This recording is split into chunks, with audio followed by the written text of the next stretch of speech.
on peut penser de bonne foi que c'est un récit tout public. Surtout quand c'est les 4 Fantastiques qui, 99% de leurs récits, sont des récits tout public. La 4e de couverture ne dit absolument pas ce qui va se passer. Le pitch est très simple, hein, les 4 Fantastiques partent en road trip. Ça va mal se passer, ça va vite se résoudre. L'intérêt réside dans l'horreur de la situation. C'est génial, c'est très bien dessiné, c'est excellent à tout niveau. C'est surprenant qu'on ait eu ça de manière gratuite, parce qu'il est, mais alors, putain de gore. On a plusieurs séquences en 20 pages, où sincèrement, dans Walking Dead, il n'y a pas ça. Je pense que la séquence la plus proche dans un autre comics Marvel qu'on a pu avoir, c'était la case où je ne sais plus quel vilain fait fusionner les enfants de la sorcière rouge avec ses bras, et donc du coup on voit les bébés qui au bout de ses bras. Enfin, c'est une image assez gore, qui est vraiment impressionnante aussi. Voilà, c'est la chose la plus proche qu'on pouvait avoir, et c'était une case. Là, c'est quasiment la moitié de ce comics-là. Je vais montrer ça vite fait, mais voilà. Donc on est parti, attention, âme sensible, tout ça. C'est vraiment gore, trash, tout ce que vous voulez, c'est vraiment impressionnant. L'ambiance en plus, à ce moment-là dans le comics, n'est vraiment pas justement au comique. Il y a vraiment une pesanteur à ce moment-là où tout le monde est en train de paniquer. Ça va de pire en pire. Pour le coup, c'est un très bon comics d'horreur.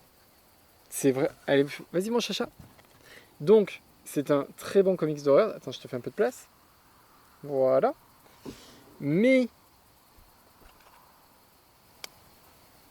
c'est pas du tout censé... Enfin, les 4 Fantastiques nous donner ça sans nous prévenir. On a la chose qui voit donc ces morceaux de pierre, en fait sa peau en pierre qui se décolle. Et là, c'est pas seulement que ça se décolle, c'est qu'en fait, il y a de la chair qui part avec, donc tout est ensanglanté. On a la femme invisible qui, elle commence à devenir transparente, mais sauf qu'elle ne devient pas transparente comme on a l'habitude, c'est que ça part par couche. Donc au début, là, il y a ce truc-là où ça lui fait comme une balle qui lui aurait traversé la tête. Du coup, elle se zombifie de manière ultra crade. Il y a voilà, pareil, il y a une case où elle enlace sa fille qui est en train de perdre de régresser mentalement.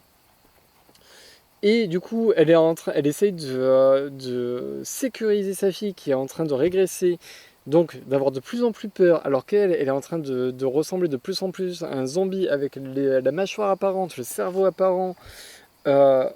Mister Fantastique, lui, c'est sans doute le moins pire, parce qu'il est seulement en train de fondre comme de la boue qui se liquéfie. Ah oui, il y a les deux enfants vont fusionner.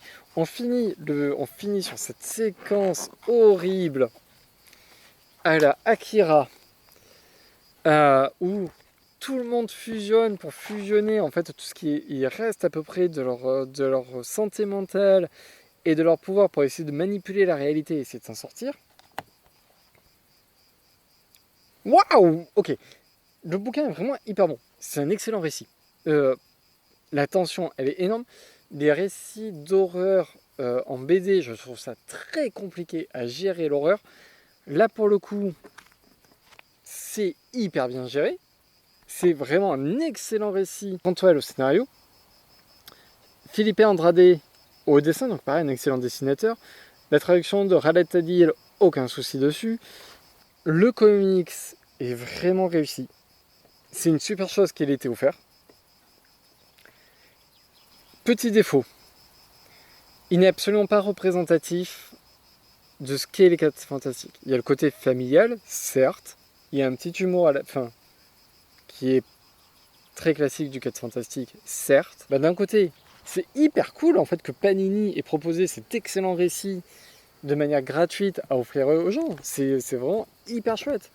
Pour le coup, ça donnerait envie d'avoir vraiment une série horrifique 4 Fantastiques pour public averti, prévenir que c'est pour public averti. Pour fêter les 60 ans des 4 Fantastiques, un récit qui est aussi peu représentatif de la série enfin des séries 4 fantastiques, et qui a un tel risque de choquer les gamins.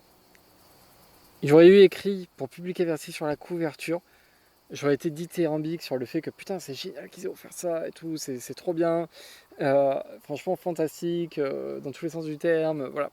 Bah, là si vous le trouvez sur le marché secondaire, franchement ça vaut le coup, vraiment c'est un récit qui est génial.